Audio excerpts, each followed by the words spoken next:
ছেড়ে দিলেন। ফজরের আজান হয়ে গেল, মুয়াজ্জিন আজান দিয়ে দিলেন। হযরত আবু হুরায়রা রাদিয়াল্লাহু তাআলা তিনি নামাজে চলে গেলেন। আল্লাহর নবীজিও নামাজে আসলেন। নবীজি নামাজের ইমামতি করলেন। নামাজ শেষ হয়ে গেল। আল্লাহর নবী আবু হুরায়রাকে ডেকে বললেন, আবু হুরায়রা, মা ফাআলা তারিকুকা। আবু হুরায়রা, আমি জানতে চাই রাত্রবেলায় তুমি যাকে ছেড়ে দিলে সে কি বলল? আবু হুরায়রা আশ্চর্য হয়ে গেল, কিরে চোর আমি দেখলাম আর আবু হুরায়রা আর চোর এছাড়া আল্লাহ ছাড়া আর কেউ দেখে নাই, নবীজি কিভাবে দেখলেন? হযরত আবু হুরায়রা ঘটনা সব খুলে বললেন। আল্লাহ নবী সাল্লাল্লাহু আলাইহি সাল্লাম বললেন, সায়াউদুকা, আবু হুরায়রা রে, আমি নবী বলছি শোনো, এই চোর কিন্তু আজকে রাত্রবেলায় আবারও চুরি করার জন্য আসবে। আবু হুরায়রা বললেন, নবীজি মিথ্যা কথা বলেন না। আবু হুরায়রা বললেন, চোর আজকে এমন ভাবে ধরবো, চোরকে আজকে আর কোনো ছাড়ন নাই। হযরত আবু হুরায়রা বিছানায় একটু পিঠ লাগালেন, ঘুম চলে আসলো। গভীর রাত্র হয়ে গেল, বাইতুল মালের ভিতরে খসখসি আওয়াজ। হযরত আবু হুরায়রা মনে করলেন তাই তো চোর ঢুকে পড়েছে। আস্তে আস্তে গিয়ে চোরকে ঝাপটে ধরলেন। চোর অনায় বিনয় করতে লাগলো, ভাইজান আপনি আমাকে ছেড়ে দেন। এই বদমাইশ চোর, তোর আজকে ছাড়বো না। বললো, হুজুর আপনি আমাকে ছেড়ে দেন। তুই বললি আসবো না, আবার আসলি কেন? বললো, হুজুর আপনি সামান্য মাল বাইতুল মালের থেকে নিয়ে গিয়েছিলাম, শেষ হয়ে গিয়েছে। সন্তানাদিগুলি কান্নাকাটি করে, আর সব শেষ হয়ে গেছে। হুজুর আপনি আজকের মতন আমাকে ছেড়ে দেন, আমি আর আসবো না, আমি ওয়াদা দিচ্ছি আর আমি আসবো না। আল্লাহ রাব্বুল আলামিনের বান্দা আবু হুরায়রার মনের ভিতরে দয়া হলো, ছেড়ে দিলেন। ফজরের আজান হয়ে গেল। হযরত আবু হুরায়রা নামাজে গেলেন, নবীজি নামাজের ইমামতি করলেন, সবাই চলে গেল। আল্লাহ রাব্বুল আলামিন নবীজি আবু হুরায়রাকে ডেকে বললেন, আবু হুরায়রা আমার কথা বিশ্বাস হয় না, মা ফাআলা তারিকুকা, তোমার সেই চোর আজকে কি বলেছে? আবু হুরায়রা রাদিয়াল্লাহু তাআলা বলে, কি রে, আরে নবীজি আবার জেনে গিয়েছেন, নবীজিকে জানিয়েছেন তিনি কে? আল্লাহ রাব্বুল আলামিন নবী বললেন, আবু হুরায়রা আমি নবী বলছি শোনো, আজকে আগামী কালকেও চোর কিন্তু সায়াউদু আবার আসবে। হাদিসের ভিতরে নবী বলেছেন চোর আবারও আসবে। আবু হুরায়রা বলে, শয়তানকে আজকে কোনোই আমি আজকে ছাড়বো না, আর আজকে প্রয়োজনে আমি ঘুমাবো না। হযরত আবু হুরায়রা একটু পিঠ লাগালেন। গভীর রজনীতে বাইতুল মালের দায়িত্ব পালন করছেন তিনি। হযরত আবু হুরায়রা রাদিয়াল্লাহু তাআলা ঘুমিয়ে গেলেন। বাইতুল মালের ভিতরে আজকে আবারও চোর ঢুকেছে। আল্লাহ রাব্বুল আলামিন বান্দা আবু হুরায়রা আস্তে আস্তে গিয়ে চোরকে এমন ভাবে ধরলেন, বললেন তোর আজকে ছাড়ন নাই, যতই ওয়াদা দিস না কেন তোকে আজকে আমি ছাড়বো না। চোর অত্যন্ত নমনীয়তার সাথে বলল, হুজুর আমি আর জীবনে আসবো না, আপনি আমাকে আজকের মতন ছেড়ে দেন। বলে, না তোকে ছাড়বো না, তোর কথা নবী পর্যন্ত জেনেছে, আমি আজকে আর তোকে ছাড়বো না। চোর বলল, আবু হুরায়রা, আবু হুরায়রা আপনি আমাকে চেনেন না, কিন্তু আমি আপনাকে চিনি। আপনি আবু হুরায়রা নবীজির একজন সম্মানিত আদরের সাহাবী। আপনি আবু হুরায়রা, আপনি বিড়াল পালন করতেন, সেই জন্য আপনার নাম আবু হুরায়রা পড়ে গিয়েছে। আপনার নাম নবীজি আবু হুরায়রা রেখেছেন, আপনি বিড়াল পালন করতেন এই জন্য। আবু হুরায়রা আপনি আমাকে চেনেন না, আমি চোর আপনাকে চিনি। আপনি যদি আমাকে ছেড়ে দেন, আমি কোরআনের কিছু দোয়া আর আপনাকে আজ কেমন ভাবে শিখায় দেব। আগামী কালকে আপনি যদি ওই দোয়াগুলি পড়ে যদি বাইতুল মালে শুয়ে থাকেন, চোর তো জোরের কথা, চোরের বাপও বাইতুল মালে ঢুকতে পারবে না। হযরত আবু হুরায়রা বললেন, তাই শিখাও, আমাকে শিখাও। কি শিখাবে? আবু হুরায়রা রাদিয়াল্লাহু তাআলা আনহুর সামনে চোর বলল, ভাইজান আবু হুরায়রা আমি আপনাদের নবীর মুখ থেকে শুনেছি, যদি কোনো ঘর এবং বাইতুল মাল পাহারা দেওয়ার জন্য যদি কোনো ব্যক্তি আয়াতুল কুরসি পড়ে নেয়, নবীজি বলেন কখনোই চোর সেখানে ঢুকতে পারবে না। নামাজ শেষ হয়ে আযান শেষ হয়ে গেল।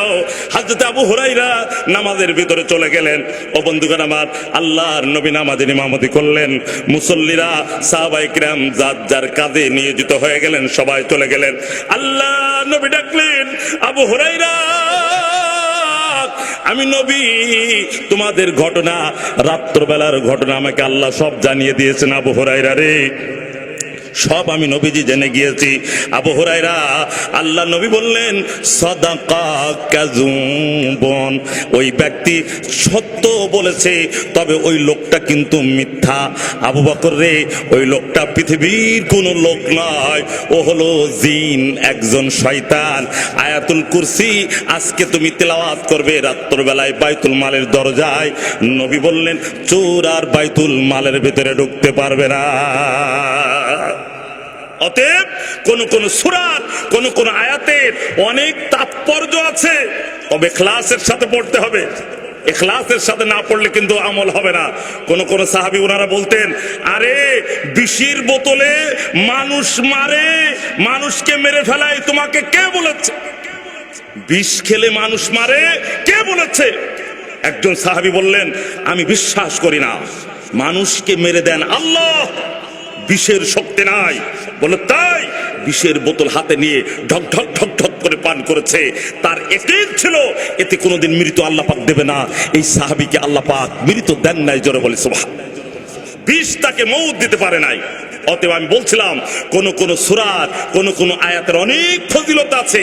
রাত্রবেলায় সূরা কুল হুয়াল্লাহু আহাদ, সূরা ফালাক, সূরা নাস, এগুলি বারবার তেলাওয়াত করবেন, আল্লাহ পাক রাত্রে আপনাকে হেফাজত করবেন, জোরে বলে সুবহানাল্লাহ। অতএব আসুন আমি সূরা তাকাসুরের যে তাফসীর করতে চাই, আল্লাহ পাক আমাদেরকে সূরা তাকাসুরের তাফসীর শোনা যেন আল্লাহ পাক আমল করার নিয়তে ইখলাসের সাথে শোনার তৌফিক দান করেন, জোরে বলে আমিন। তাহলে আল্লাহ রাব্বুল আলামিন বললেন আলহাকুমুত তাকাসুর, প্রাচুর্যের প্রতিযোগিতা তোমাদেরকে অলস করে ফেলেছে, গাফেল করে দিয়েছে তোমাদের। দুনিয়ার চাকচিক্য, দুনিয়ার মোহ, দুনিয়ার ভালোবাসা তোমাদেরকে একেবারে অলস করে দিয়েছে। আল্লাহ রাব্বুল আলামিনের বান্দা কোন কোন সাহাবায়ে কিরাম রিদওয়ানুল্লাহি আজমাইন সূরা তাকাসুর তেলাওয়াত করতেন আর বেহুশ হয়ে যেতেন।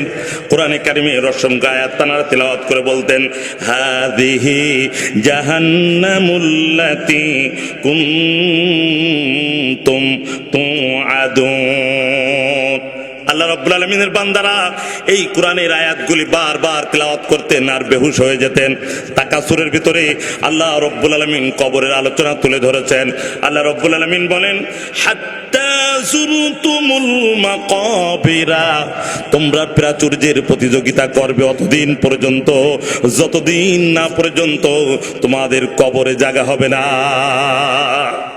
কবরে যতদিন না যাবে তোমরা প্রতিযোগিতার লড়াই করবে, অহংকার করবে, বড়ত্ব দেখাবে, লাঠির বড়ত্ব দেখাবে, টাকার বড়ত্ব দেখাবে, সম্মানের অহংকার করবে, চেয়ারের অহংকার করবে। তোমরা আল্লাহ পাক কোরআনে কারিমের ভিতরে বলছেন, টাকার বড়াই দেখাবে তোমরা বলবে অমুককে মার্ডার করার জন্য প্রয়োজনে আমার 10 লক্ষ টাকা খরচ হবে, যাবে তাকে হত্যা করে দিতে হবে, নাউজুবিল্লাহ। তোমরা এরকম প্রতিযোগিতা করবে, সম্পদের প্রতিযোগিতা করবে। আল্লাহ রাব্বুল আলামিন বলে, বান্দা হাত্তা যুরতুমুল মাকাবির, এমন সময় আসবে তোমরা কবরের ভিতরে চলে যাবে, অন্ধকার কবরের ভিতরে তোমার সম্পদ আসবে না, তোমার সন্তান সেদিন কাজে লাগবে না। বন্ধুগণ আমার, আজকের থেকে প্রায় আমি 15-20 দিন একাধারে প্রোগ্রাম করলাম। গতকালকে রাত্রবেলায় আমি কাটিক গ্রামে আলোচনা করে বলেছিলাম, প্রিয় ভাইরা, আজকে আমি আপনাদের কাছে কিনে এসেছি। আগামীকালকে আমার শালিকা উপজেলার কাছে একেবারে গোপাল গ্রাম, সেখানে আমি আলোচনা রাখবো। ও বন্ধুগণ, তারপরের দিন আমি চলে যাব মহেশপুরে। কোরআনে কারিমের আলোচনাগুলো আমি প্রায় রাখি। আল্লাহ রাব্বুল আলামিনের বান্দা, মনে করো একদিন আমাদেরকে কবরের ভিতরে চলে যাওয়া লাগবে, কেহ এখানে থাকবো না আমরা। ও জনম দুঃখিনী মা, আলমারি সাজালে, শোকেস সাজালে মা, তোমার কবর নামক ঘরটা তুমি সাজাতে পারলে না।